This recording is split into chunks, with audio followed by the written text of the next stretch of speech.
Frankenstein, or Modern Prometheus, by Mary Wollstonecraft Shelley. Chapter 2. We were brought up together. There was not quite a year of difference in our ages. I need not say that we were strangers to any species of disunion or dispute.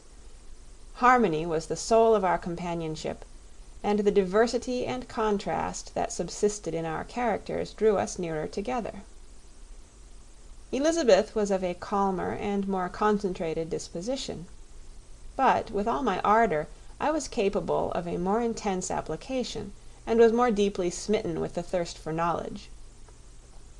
She busied herself with following the aerial creations of the poets, and in the majestic and wondrous scenes which surrounded our Swiss home.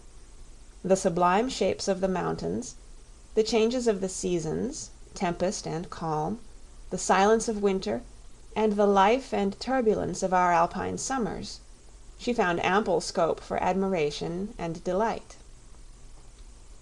While my companion contemplated with a serious and satisfied spirit the magnificent appearances of things, I delighted in investigating their causes. The world was to me a secret which I desired to divine. Curiosity, earnest research to learn the hidden laws of nature, gladness akin to rapture as they were unfolded to me, are among the earliest sensations I can remember.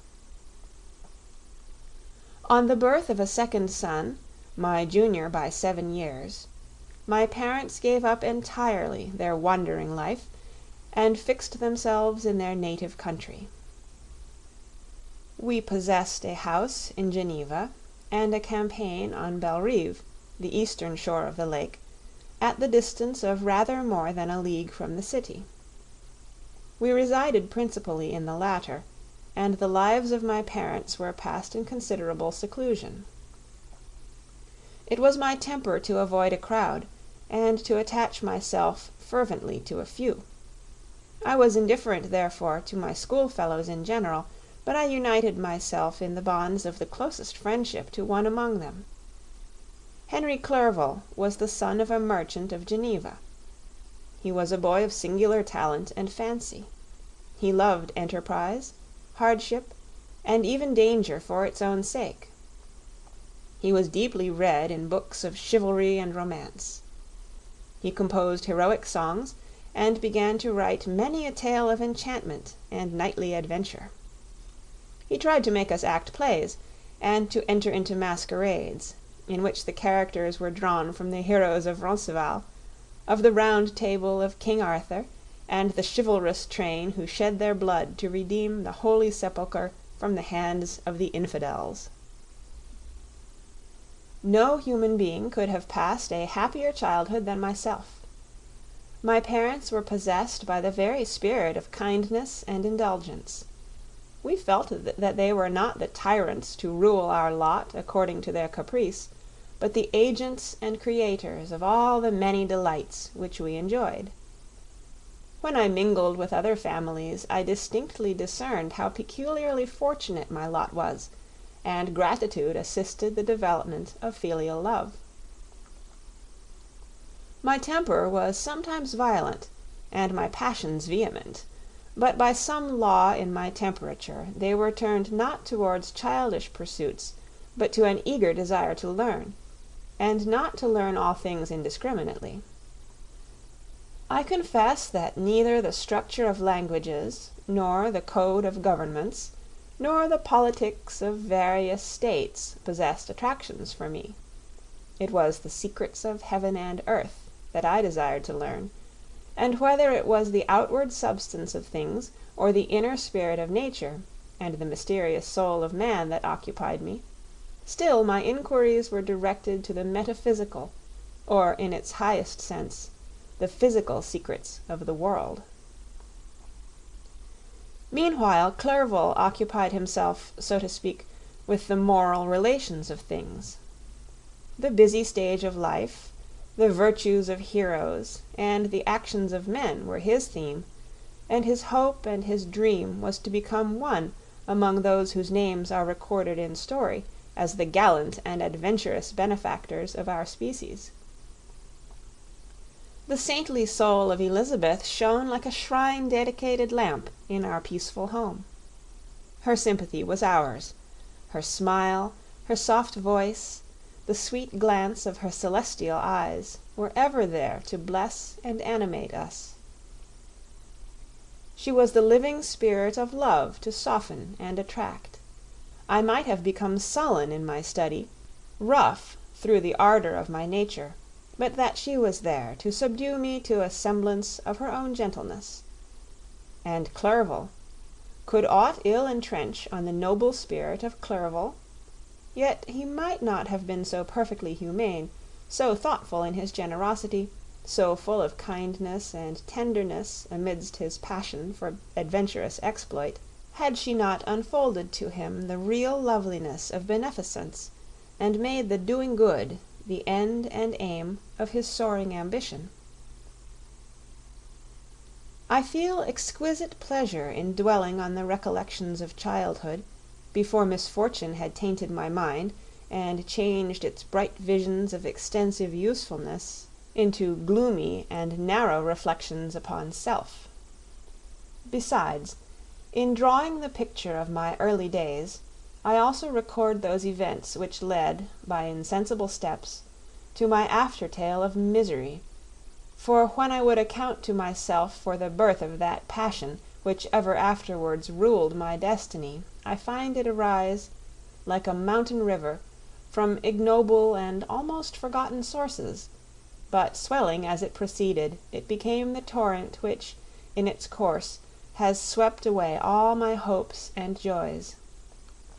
Natural philosophy is the genius that has regulated my fate.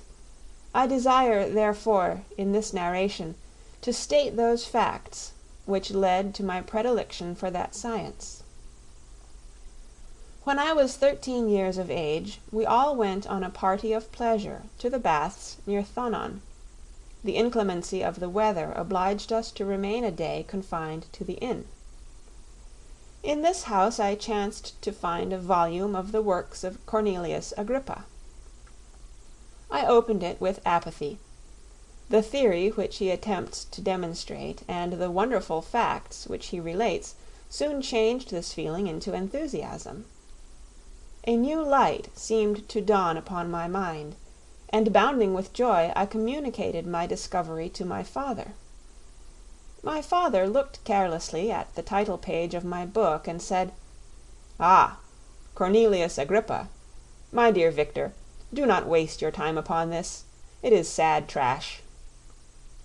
If, instead of this remark, my father had taken the pains to explain to me that the principles of Agrippa had been entirely exploded, and that a modern system of science had been introduced which possessed much greater powers than the ancient, because the powers of the latter were chimerical, while those of the former were real and practical, under such circumstances I should certainly have thrown Agrippa aside and have contented my imagination, warmed as it was, by returning with greater ardor to my former studies.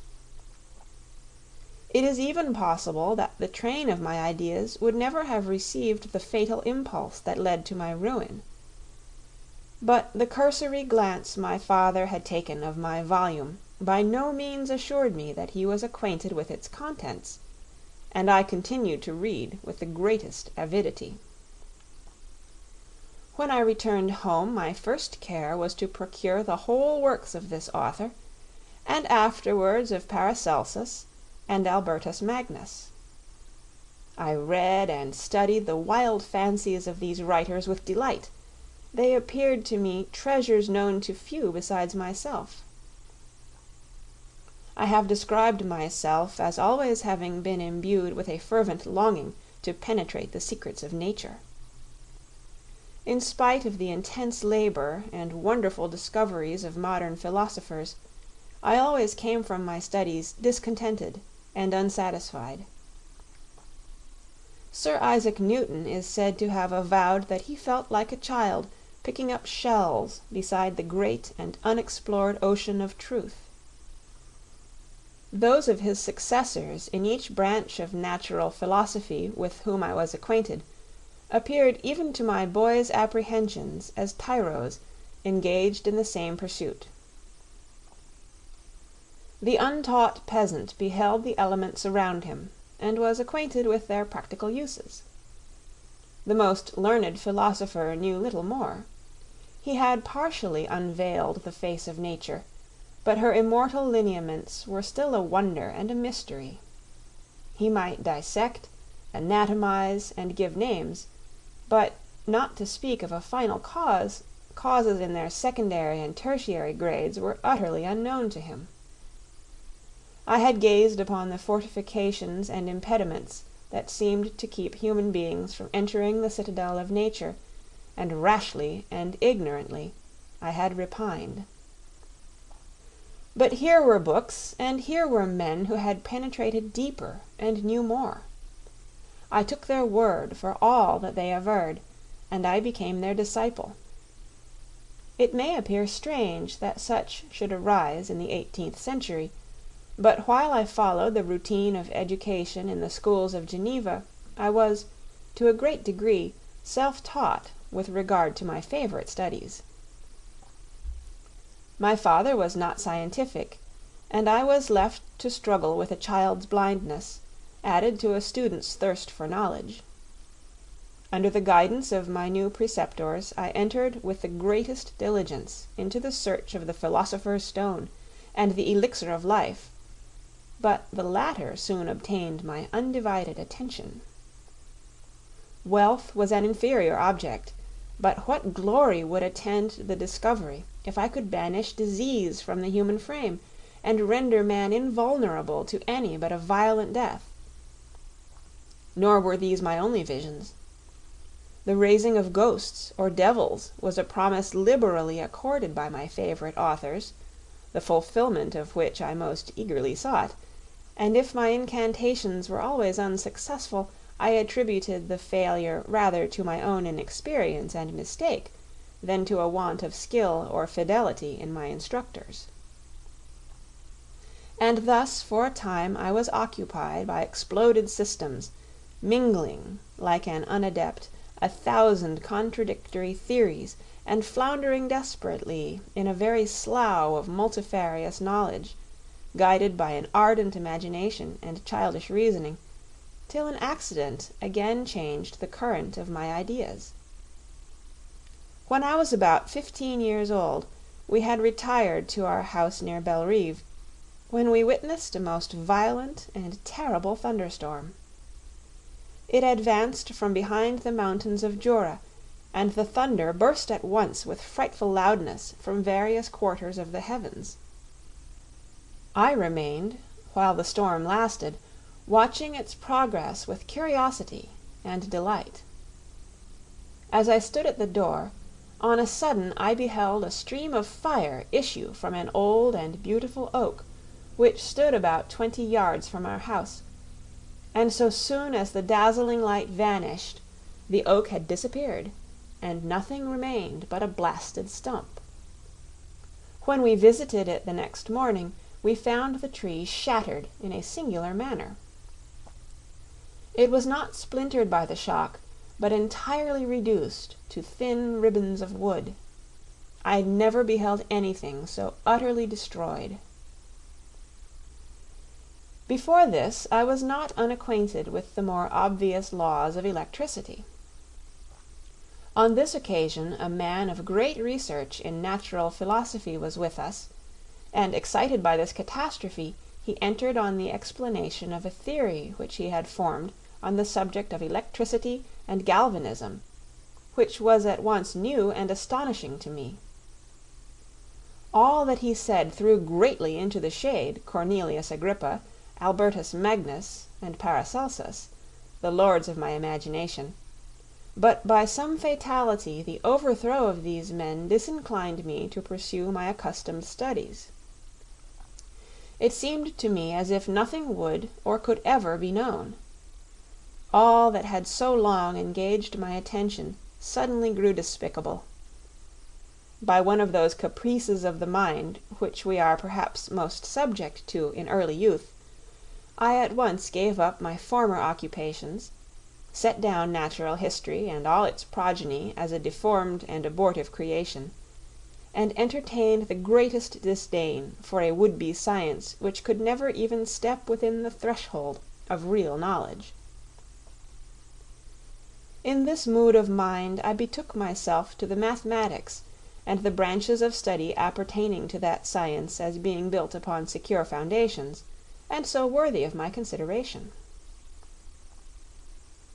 Thus, strangely, are our souls constructed, and by such slight ligaments are we bound to prosperity or ruin.